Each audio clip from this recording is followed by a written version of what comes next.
मित्रता। इसके लेखक है आचार्य रामचंद्र शुक्ल। जब कोई युवक पहली बार घर से बाहर जाता है और अपने नए जीवन की शुरुआत करता है, तो सबसे बड़ी परेशानी उससे अच्छे दोस्त चुनने में आती है। अगर उसका जीवन बिल्कुल अकेला नहीं है, तो जल्दी ही उसकी जान पहचान बहुत लोगों से हो जाती है और कुछ से दोस्ती भी होती है। ये दोस्ती धीरे धीरे गहरी होती है।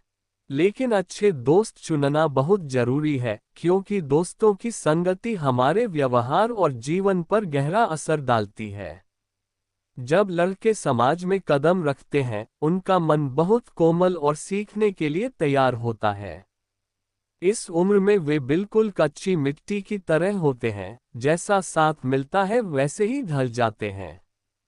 जो दोस्त बहुत मजबूत इरादों वाले होते हैं, उनके सामने अक्सर हमें अपनी राय कहने की हिम्मत नहीं होती और सब बातें माननी पड़ती हैं।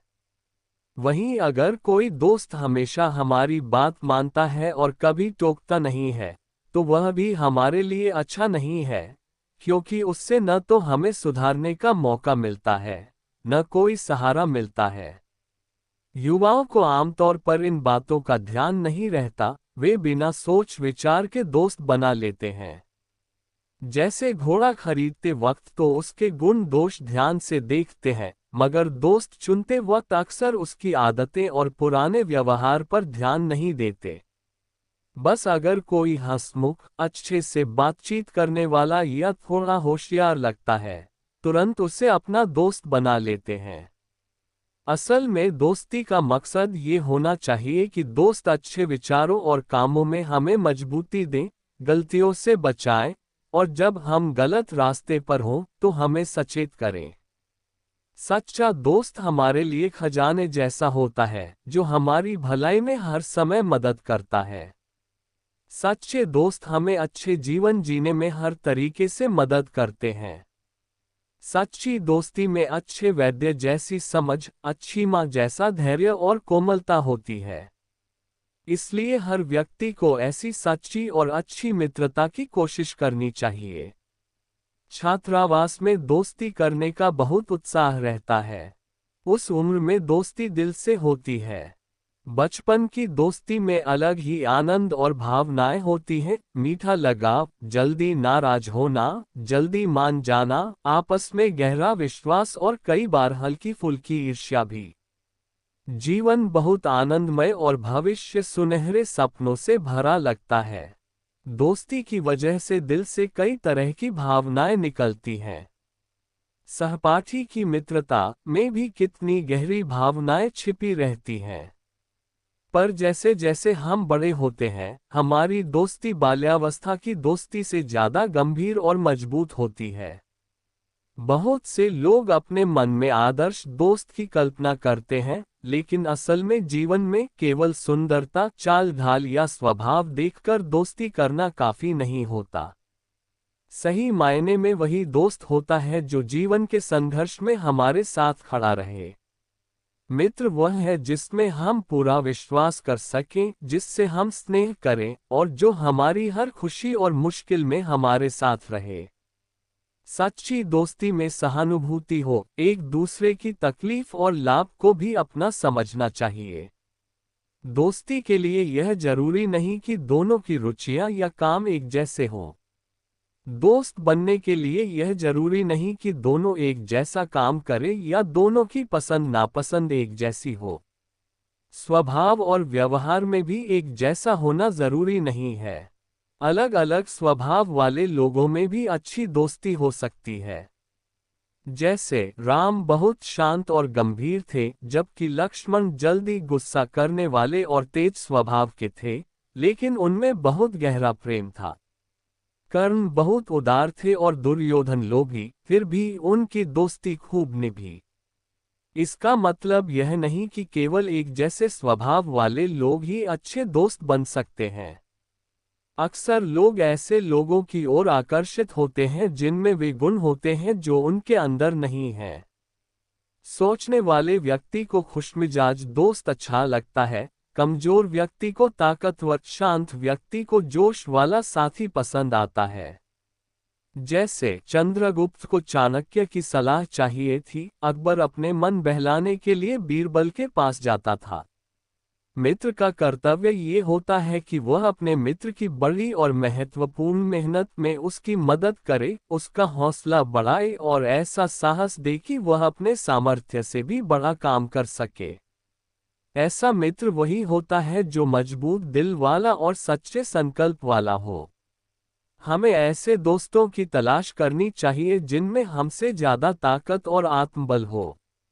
हमें ऐसे दोस्तों का सहारा लेना चाहिए जैसे सुग्रीव ने राम का सहारा लिया था। मित्र हमेशा अच्छे, साफ दिल वाले, विनम्र और मेहनती होने चाहिए, जिन पर हम पूरा भरोसा कर सके कि वे हमें धोखा न दें। ये बात दोस्तों के साथ ही परिचितों के लिए भी सही है। जिन लोगों से हमारी जान पहचान है, वे हमारी मदद करें, हमारे जीवन को बेहतर और आनंदमय बनाएं, भले ही वे इतने करीबी न हो जितने सच्चे दोस्त होते हैं। जीवन बहुत छोटा है, इसलिए हमें समय ऐसे लोगों पर खर्च नहीं करना चाहिए जो हमें लाभ नहीं पहुंचा सकते।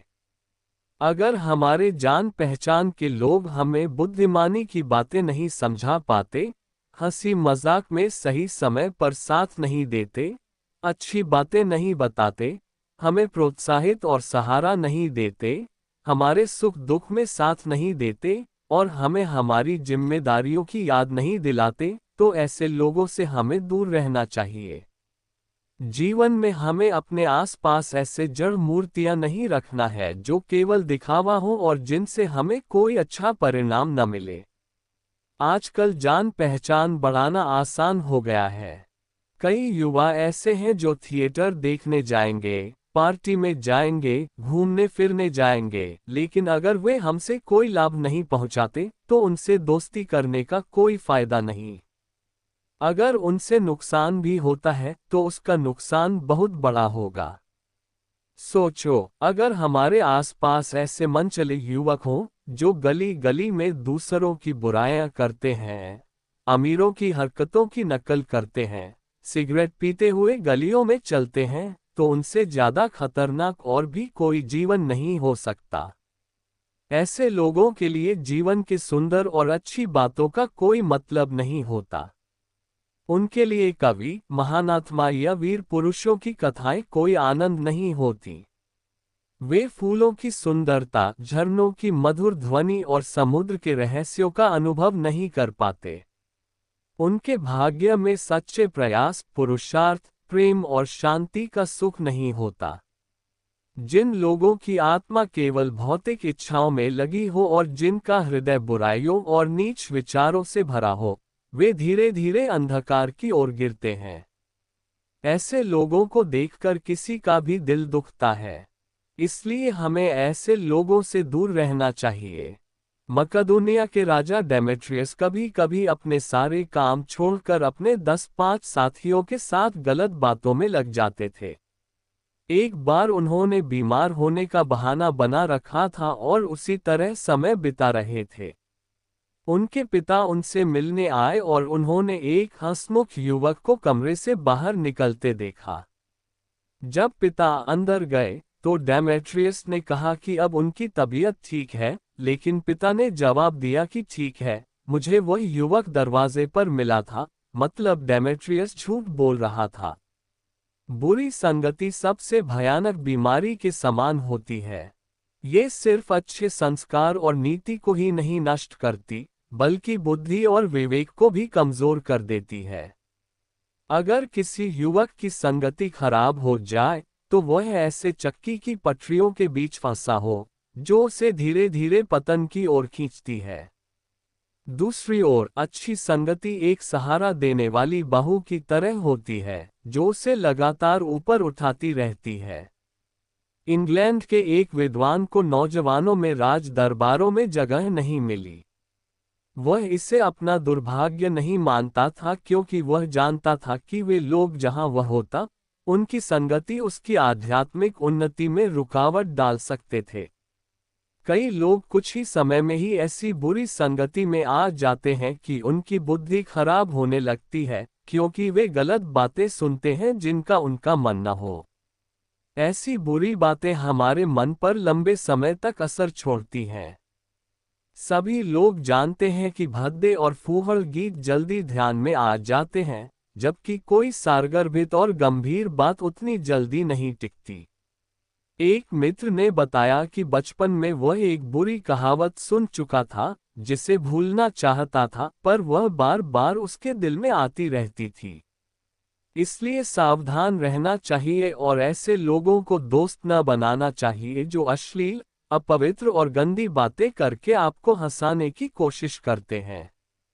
शुरू में यह मामूली बात लग सकती है, लेकिन धीरे धीरे यह आदत बन जाती है और आप इसे सामान्य समझने लगते हैं। ये सोचकर कि एक बार हुआ, आगे नहीं होगा या वे सुधर जाएंगे, भी गलत है। जब कोई एक बार बुरी संगति में पड़ जाता है, तो वह देख नहीं पाता कि वह कहाँ कदम रख रहा है। धीरे धीरे वह बदतमीजी में अभ्यस्त हो जाता है और उसकी घृणा खत्म हो जाती है।